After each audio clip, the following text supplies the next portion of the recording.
Uma operação feita pela polícia prendeu o advogado Carlos Iuri, advogado conhecido pelo trabalho junto à Justiça Eleitoral, trabalho de especialista em direito tributário, e ele estaria, segundo uma investigação feita pela polícia, envolvido em um caso que teria movimentado milhões de reais.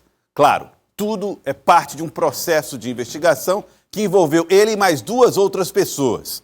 O caso começou a partir de uma ação de postos de combustíveis contra uma rede nacional aqui na cidade de Teresina. E acabou levando os policiais e as investigações dentro do próprio Tribunal de Justiça a que seria um esquema de movimentação de informações de juízes e desembargadores em favor de uma liberação de dinheiro. Isso mesmo. Então, ele é suspeito de envolvimento neste caso. A operação da polícia foi batizada de Operação Usuário Zero. Nós vamos trazer as informações do Jornal do Piauí com uma entrevista coletiva daqui a pouco da polícia explicando como é que essa ação acontecia. A gente traz aqui no Jornal do Piauí algumas informações para que você possa entender como era que funcionava, segundo a Polícia Civil, esse caso sob investigação. Era assim, de acordo com a polícia, donos de postos processaram no final de 2022, início de 2023, a rede Ipiranga. Donos de postos no Piauí movimentaram uma ação contra a rede Ipiranga com o seguinte propósito: olha, a gente quer ver uma revisão aqui dos nossos contratos. Esse seria o objetivo. Depois disso, os donos de postos desistiram da ação. Não quiseram mais, saíram do caso, desistiram da ação contra a rede Ipiranga. Só que a ação retornou de uma maneira que não foi explicada. A rede ofereceu um seguro capital para pagar 6 milhões de reais e esse dinheiro foi sacado da conta para beneficiar, em tese, os donos de postos. E nós vamos explicar isso. Quando a ação surgiu novamente, ela já surgiu com uma espécie de condenação feita por um desembargador do Piauí e, no dia seguinte, a execução dessa ação, o saque do dinheiro correspondente. E a rede de postos questionou isso no CNJ. Olha, o processo não existia, de repente ele existe, nos condena e já é feita a execução com o saque. E em março de 2023, a rede dos postos de Ipiranga fez uma denúncia ao Conselho Nacional de Justiça, reclamando da ação do desembargador e da então juíza da 8ª Vara Civil. Olha, não teve processo, de repente a gente estava tendo que pagar 6 milhões, o dinheiro já foi retirado, já foi a condenação e a execução. E aí eles questionavam o direito que eles teriam de, no devido processo legal, apresentar suas argumentações contra a defesa, aquela coisa toda, de repente estavam sendo executados. Foram ao CNJ e o CNJ abriu um procedimento para investigar a conduta da juíza e a conduta do desembargador. Só que os dois conseguiram provar que não haviam sido eles que tinham feito essa movimentação. Eles provaram que a juíza, inclusive, na investigação, mostra que estava até fora do Brasil, participando de um evento do judiciário. E aí começou um trabalho de investigação interna no Tribunal de Justiça para tentar entender o que poderia ter acontecido nesse caso. Como é que alguém poderia ter movimentado, em nome de uma juíza e de um desembargador, um processo milionário? Foi aí que o próprio Corregedoria do Tribunal de Justiça descobriu que um servidor tinha usado as senhas do juiz, da juíza, a então juíza, hoje desembargadora, e do desembargador, para movimentar essa ação, condenar os postos de Ipiranga, fazer a execução, tirar o dinheiro e coisa e tal. Esse servidor foi afastado ainda no ano passado, 2024. E depois iniciou-se a Operação Usuário Zero, que teve esse desfecho ontem e que resultou na prisão do advogado Carlos Iuri, prendendo suspeitos por invasão do sistema do judiciário. Informações falsas que teriam sido colocadas no sistema, falsidade ideológica, quando você se passa por alguém, 3 pessoas estariam envolvidas, entre elas o advogado Carlos Iuri. A polícia convocou uma entrevista coletiva para explicar as suas suspeitas e falar a respeito das suas provas. Evidentemente que essas prisões são parte de um processo de investigação, todos serão ouvidos para explicar as suas razões e, eventualmente, falar se tem ou não envolvimento nesse caso antes das condenações prévias que se costumam fazer. Mas o fato é que a Justiça já descobriu que pessoas conseguiram entrar no sistema e movimentar processos em favor dos outros, usando o nome do desembargador do Tribunal de Justiça do Estado do Piauí. Nós vamos trazer as informações, eu já vou trazer os detalhes com o Bartolomeu Almeida, está aqui o Bartolomeu ao vivo. E fala a respeito desse caso. Bartolomeu, um ótimo dia para você. Esse caso mexeu, né, com a sociedade por conta da gravidade desse episódio de movimentação de ações a partir de senhas. Pessoas se passando por desembargadores e juízes. Bartolomeu. Ok, então, Joelson, uma boa tarde para você, uma boa tarde para o telespectador que está ligado no Jornal do Piauí. Assunto grave, portanto, Joelson, que culminou com uma prisão. Um alvo das prisões de ontem não foi encontrado, né? Mas a polícia está em busca dele, ainda não está no estado do Piauí, mas nós vamos levar mais informações a respeito desta operação com o delegado Ian Breiner, que é o diretor de inteligência da Secretaria de Estado da Segurança. Delegado, uma boa tarde para o senhor. Em relação aos alvos da Operação Usuário Zero, a polícia, qual é a avaliação que você faz nesse momento em relação às prisões que já foram realizadas, delegado? Boa tarde. A Operação Usuário Zero, como o Joelson disse, ela na verdade começa em outubro do ano passado, quando a gente é provocado pelo tribunal ainda no início do ano passado, e em outubro, em meados de outubro, a gente consegue identificar que um ex-servidor do tribunal, que até então não tinha mais vínculo com o Tribunal de Justiça, ele continuava mercantilizando uma vulnerabilidade que ele identificou no sistema de processo judicial eletrônico. Através dessa vulnerabilidade, ele conseguia inserir minutas de decisões para que os juízes assinassem, acreditando que se tratavam de minutas feitas por seus assessores. E ele atuou em diversos processos, porque ele passou a mercantilizar esse serviço através de um corretor, uma espécie de corretor. Esse corretor foi uma das pessoas presas na data de ontem, que procuravam partes e advogados para oferecer esse tipo de serviço fraudulento. Então, no caso específico de ontem, a gente teve um processo judicial em que envolve a Rede Ipiranga. Esse processo judicial causou um prejuízo de aproximadamente 7 milhões de reais para a Rede Ipiranga e poderia ser bem maior, porque assim que foi descoberta a fraude por parte da magistrada, ela revogou uma decisão antes de ser sequestrado valores na casa de 11 milhões de reais, que através de uma decisão também inserida de forma fraudulenta por esse grupo criminoso. Em relação às prisões, quem é que ainda falta ser preso?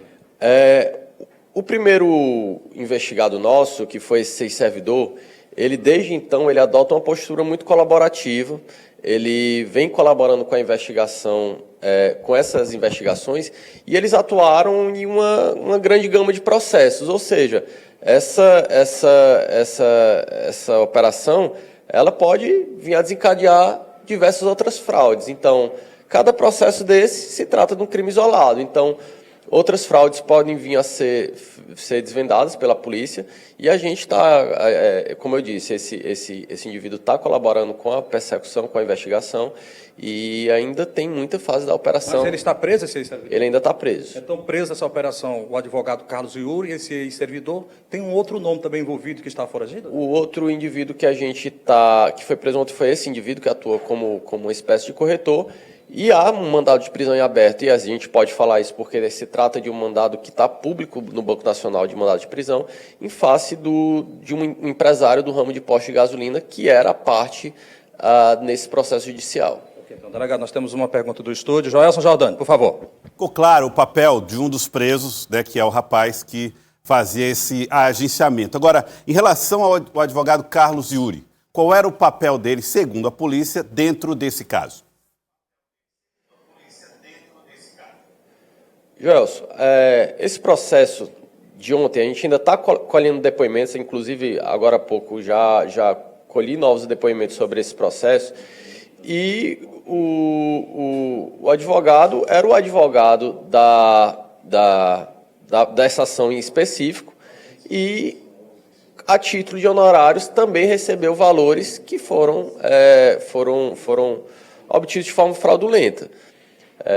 Está preso cautelarmente. Essa decisão ele se dá no juízo de cognição sumária, mas ele atua nesse processo e recebeu valores obtidos de forma fraudulenta. Delegado, este ex-servidor, qual era o papel dele dentro do tribunal, e ele foi demitido depois de ser descoberto alguma participação dele, então, nessa fraude, ou foi antes de acontecer? Ele perdeu o vínculo com o tribunal por razões outras, ainda no ano de 2023. Ele estava mais de um ano, que antecedeu a sua prisão, praticando esse tipo de fraude. E ele era um servidor comissionado, não era um servidor efetivo, mas era um servidor comissionado do segundo grau do Tribunal de Justiça do Estado do Piauí. Ele se utilizava de senhas de alta confiança dentro do TJ. Perfeito. Ele tinha acesso a uma senha privilegiada que permitia a alteração de cadastro de servidores. E as condições na qual ele obteve esse acesso privilegiado também são objeto de apuração por parte da polícia. Ok, então, tem outra pergunta do Joelson. Joelson, por favor. O advogado Carlos Iuri já prestou depoimento. Ele chegou a dizer se ele sabia que os honorários eram fraudulentos. Existe a possibilidade dele ter recebido sem saber que isso era um esquema? O advogado, na data de ontem, Joelson, ele opta por se manifestar somente após tomar conhecimento completo do inquérito policial, que tramita em segredo de justiça, mas está habilitado e pode ser agendado um novo oitiva do advogado. Em relação a essa senha pertencia a quem? Grandes autoridades do TJ? Isso ainda está sendo apurado em uma investigação específica, porque o que ocorre é que havia essa senha master, uma espécie de senha master, que permitia a alteração de cadastros. Hoje é uma vulnerabilidade que não existe mais no sistema de processo judicial eletrônico. E assim, é muito importante esse tipo de operação, porque acaba que a gente perde muita segurança jurídica quando fatos como esse acontecem. Então, assim, a gente contou com a colaboração do Poder Judiciário a todo tempo na investigação, buscando informações que eram de suma importância para a gente chegar à autoria delitiva e desbaratar essa organização criminosa e estancar essa vulnerabilidade existente no sistema de processo judicial eletrônico. Então, Joelson Jordani.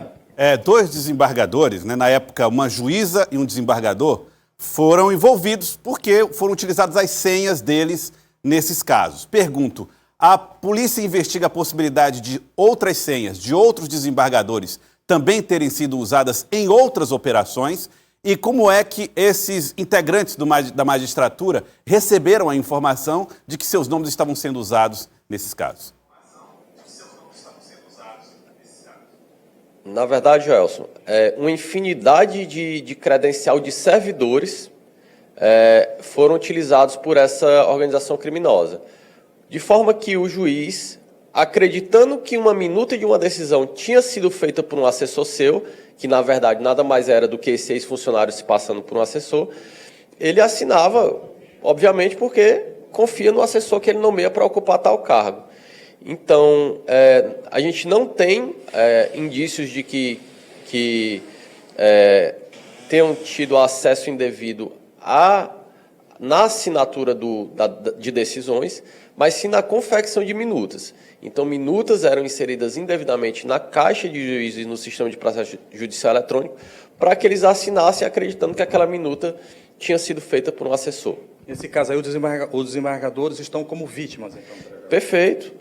Tanto é que todo o procedimento foi acompanhado desde o início. Na verdade, o nascedouro dessa investigação é uma requisição judicial de instauração de inquérito policial que foi acompanhada a todo tempo pelo Tribunal de Justiça do Estado do Piauí. A polícia já sabe de quem pertenciam essas senhas, de quais desembargadores ou de qual desembargador pertenciam essas senhas, delegado? Ainda está sendo objeto de apuração como ele obteve essa senha para fazer ter esse acesso privilegiado que permite a alteração de cadastro. Joelson Jordani.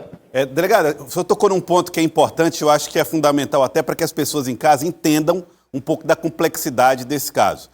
Não é que o desembargador ou a juíza assinavam papéis. Eles não recebiam na mesa deles um papel, uma minuta para assinar. Tudo isso era virtual, não era? Eram documentos virtuais, digitais, que chegavam numa espécie de caixa de e-mail digital de processos. É um sistema próprio do judiciário e, portanto, o desembargador não olhava olho no olho com o servidor entregando um papel para ele. Ele recebia isso virtualmente, né? Perfeito. E, assim, isso traz uma complexidade ainda maior para a investigação. Para você ter uma ideia, Gelson, o ex-servidor, então, na intenção de se escamotear, de se esconder, de se furtar da aplicação da lei, ele usava de um serviço de VPN, que é um serviço que simula, ele emula o local ao qual ele se conecta pela internet. Mas, mesmo assim, usando técnicas de investigação de alta complexidade, a gente conseguiu identificar aquele indivíduo. Você fala em desdobramento, quais são os possíveis desdobramentos? São N desdobramentos possíveis na medida em que diversos processos foram fraudados por esse servidor que mercantilizou esse tipo de serviço. Em relação ao outro alvo, ele se encontra em qual estado? A polícia já tem? Ele está em local incerto não sabido. Na medida em que a gente tem a localização, obviamente a gente não vai medir esforço para dar cumprimento a todo esse mandado de prisão específico, que é muito importante para a investigação. Ok, então, Joelson. Delegado, uma outra questão que chamou a atenção foi o seguinte: a Rede de Postos Nacional, que foi ao CNJ, disse que o processo existia, depois os donos de postos em Teresina, no Piauí, desistem do processo e, de repente, esse processo volta já com uma forma de condenação. Pergunto para o senhor, esses donos de postos da ação originária lá atrás também foram investigados, estão sendo ouvidos? Eles também, de alguma forma, são vítimas? Foram usados dentro desse processo, não? Na verdade, Joelson, esse tipo de lead entre os donos de postos de combustíveis e a rede de distribuição de combustível é bem comum. Somente nesse caso em específico, que foi apurado e teve essa operação na data de ontem, é que a gente consegue comprovar que houve uma inserção de uma minuta fraudulenta. Nos demais casos que envolvem esse tipo de lead, eu não posso responder porque não há notícia de que tenha alguma decisão obtida de forma fraudulenta. Delegado, pode ter o envolvimento também de outras empresas, além dessa rede de postos de combustíveis? Pode ter o envolvimento. Como vítimas? Pode ter o envolvimento de uma infinidade de instituições financeiras, por exemplo. A gente tem, vamos citar, por exemplo, são diversos processos, são mais de 100 processos que esse servidor atuou de forma fraudulenta. Então, posso citar como exemplo bancos, de ações que envolvem empréstimos, busca e apreensão veicular. Então, é uma infinidade de processos que pode ser objeto de investigação por parte das forças de segurança. Então, muito obrigado ao delegado Carlos Braine, diretor de inteligência da Secretaria de Estado da Segurança Pública, pelas informações, e eu volto com você, Joelson Jordani. Ian Braine, do delegado. Agora, Bartolomeu, só para deixar claro, então outros gabinetes do tribunal podem ter sido alvo desse mesmo servidor, né? Eu acho que fica claro na fala do delegado, né? Ele conseguia, através desse acesso privilegiado, atuar em praticamente todas as varas de primeiro e segundo grau do estado do Piauí. Mais uma vez, muito obrigado ao delegado Ian Braine, diretor de inteligência da Polícia Civil, pelas informações. Agora sim, eu volto com você, Joelson Jordani. Obrigado, Bartolomeu. É intrigante esse caso, né? Impressionante. Um servidor conseguiu, através do sistema, ter acesso a várias, enfim, primeiro grau, segundo grau. O que é que significa? É o juiz singular de varas diversas, né? A vara, enfim, vara cível, no caso aí, a 8ª vara cível desse episódio, mas enfim, juiz que está todos os dias decidindo sobre condenações de processo civil, indenização de, eventualmente, um tipo de lesão que foi feito, sei lá. Olha, é uma capacidade que esse camarada conseguiu de acesso a processos que é realmente impressionante. Imagine você, a primeira vara, que é o juiz singular, a segunda vara, que é o Tribunal de Justiça. Então, de fato, o trabalho da polícia é bastante complexo, e aí eu quero parabenizar os policiais por tudo aquilo que foi apresentado até aqui de provas. E, claro, evidentemente, dar aos envolvidos nessa investigação o benefício da dúvida. Vão se explicar, vão dizer o que aconteceu, recebi, mas não sabia. Não foi, enfim, isso envolve não só Carlos Yuri, que é o advogado que está sob investigação, mas todos os outros envolvidos nesse episódio. Há muitas coisas a serem descobertas, inclusive pelo que disse o delegado Ian Braine. Óbvio, existe um segredo nessa investigação, o sigilo natural da investigação, mas o próprio delegado deixou claro que esse trabalho está só no começo, hein, gente? Muitas coisas podem ser desvendadas a partir daí.